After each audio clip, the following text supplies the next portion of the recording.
Hey everyone, it's Rachel from The Little Ring Lamb, and today's new segment back to me, What's Rachel Reading? I meant to come on last week and I filmed a whole video, and then I was like, I mentioned something that I was like kind of personal, and I was like, maybe I shouldn't mention that. Sometimes I like just want to share so much because I'm an open person. What can I say? So I'm going to go over the 2 books I'm reading now, and then 1 book that I actually read over the last 2 weeks that I really liked that I didn't get to talk about because I might have talked about it briefly because I started it before I went away, but I can't quite remember.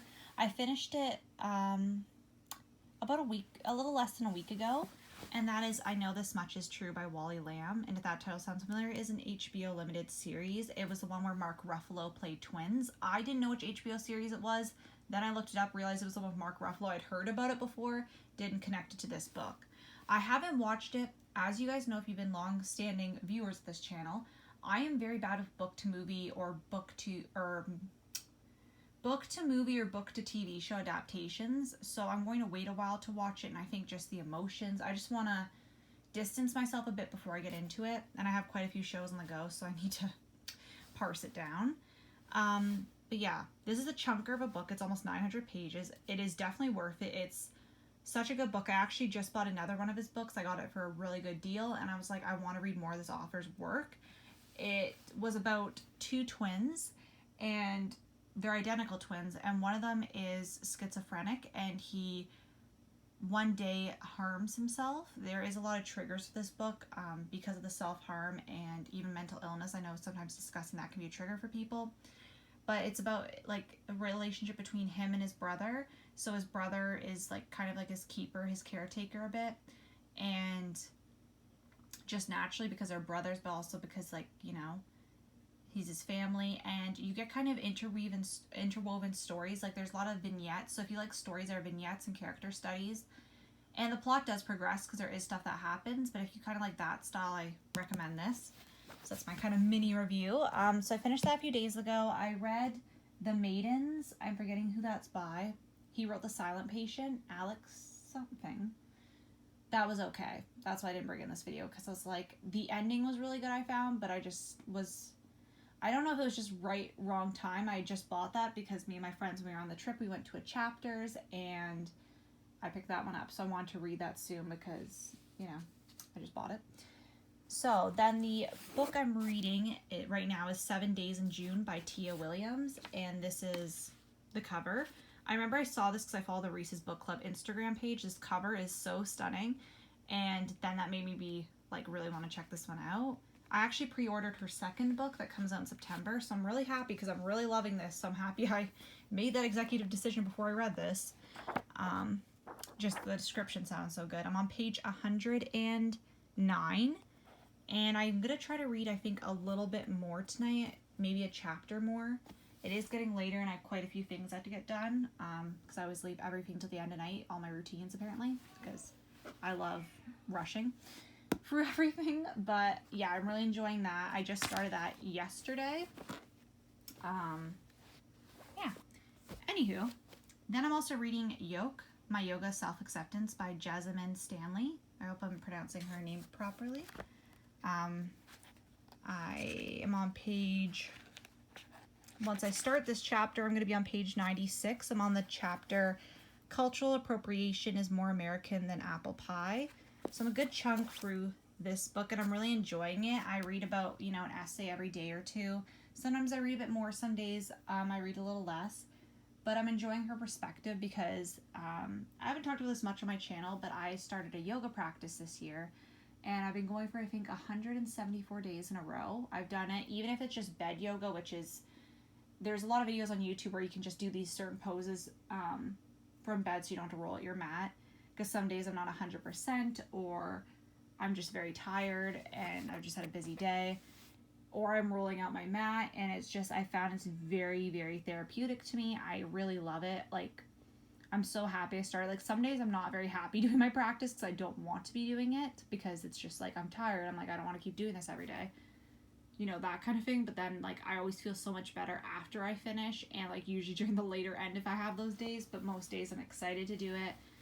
It's testing my body in different limits, like especially flexibility, because I'm not a naturally flexible person. So it's been interesting to see how my flexibility has changed over time, and I just find it's really great.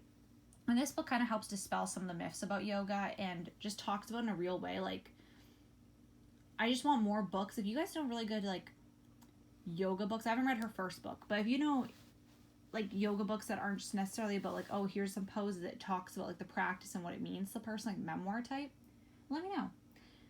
I'm just going to put my phone down for the last bit of this. So, also with my channel, I don't know what's happening,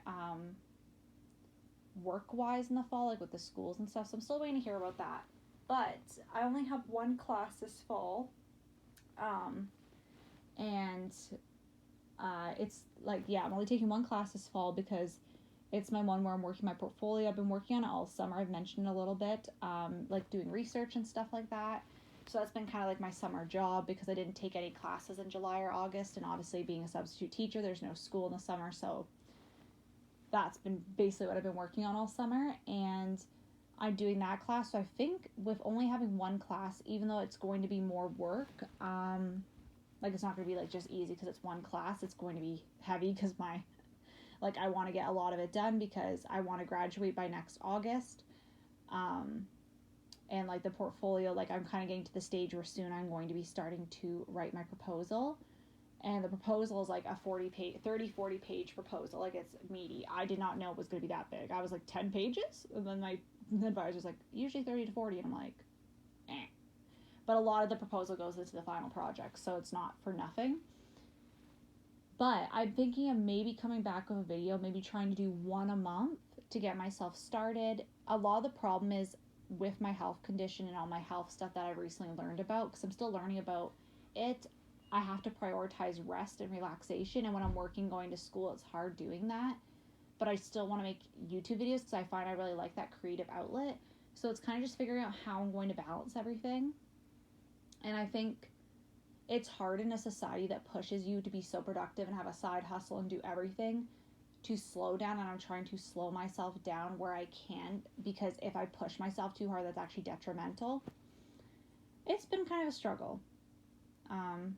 Just that shift in mindset from what you're taught, because we're taught to hustle so hard, and if you don't, you're seen as a lazy failure. And the stigmatization around that and the productive lifestyle, it's kind of like I'm having to deal with the thoughts like, I push myself so much so people do not call me lazy, and now that I have to pull back a bit, that whole thing. Love society. Gee, oh my god.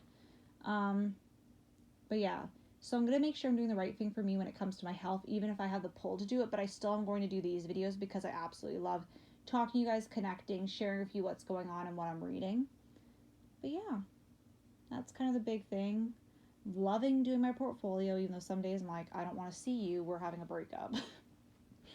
I'm doing my portfolio, in case you guys didn't know if you're new to my channel. Basically, I'm doing my Master's of Education. So I have my teaching degree, and then this is step after it. So with a portfolio option, which is not, usually it's thesis or coursework, my school is a portfolio option, so it's allowing you to do a written write-up, but you're allowed to do something creative. So I'm going to have a written component, and a physical component. So I'm designing a mathematical game, and I have to back up everything and every decision I do in the game with academic research. So I'm reading a lot of stuff about math and and designing, which has been a lot of fun because I love the creative elements. So originally I was going to do thesis, but my ideas aligned more with portfolio. So that's the route I chose. So me and my portfolio are going to be, spending so much time together. But it's going to allow me also to still have reading time like last year. So happy about that. But anyway, let me know what's happening with everybody's lives. Like, is there anything exciting happening? Are you headed back to school? Because I know that's coming up, or already have headed back to school because some schools start early. Mine doesn't start until after Labor Day. Or just anything, it doesn't have to be super exciting. It could just be, something regular. You watched a good show. Anything from the smallest excitement to the biggest excitement. Share whatever you like or whatever you're reading. And I want to thank you guys so much for watching, as always, and supporting my channel. And I'll see you all later. Bye.